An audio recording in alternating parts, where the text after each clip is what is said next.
চাচা দাঁড়ান দাঁড়ান দাঁড়ান দাঁড়ান চাচা, আমাদের তো ওই আগামী মাসে হচ্ছে জালসা হয়। হ্যাঁ প্রত্যেক বছরের নেই, এবারও আমরা জালসা দেবো। হ্যাঁ। শুনতেছি আপনার হাতে নাকি অনেক হুজুর আছে, তাই যদি আমাদের একটা হুজুর মজুর দেখে দিতেন ভালো হতো আর কি।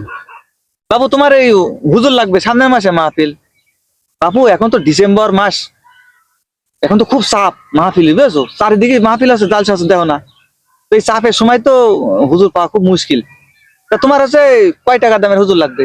চাচা কয় টাকার হুজুর লাগবে মানে? কিছু তো বুঝলাম না, বিষয়টা একটু বুঝিয়ে বলেন তো। ও তুই বুঝতে পারছিস না? মনে করো যে 1 ঘন্টা সময় দেবে, বুঝি জিনিসটা? 1 ঘন্টা সময় দেবে, টাকা লাগবে হচ্ছে 60,000।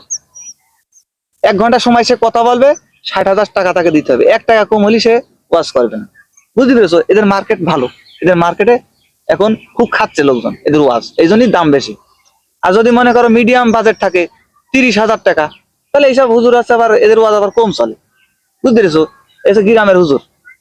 যদি মনে করো যে যেসব হুজুর ওয়াজ করে আবার টাকা তুলে দেবে, টাকা তুলে দেবে, এইসব হুজুরের আবার ডিমান্ড বেশি।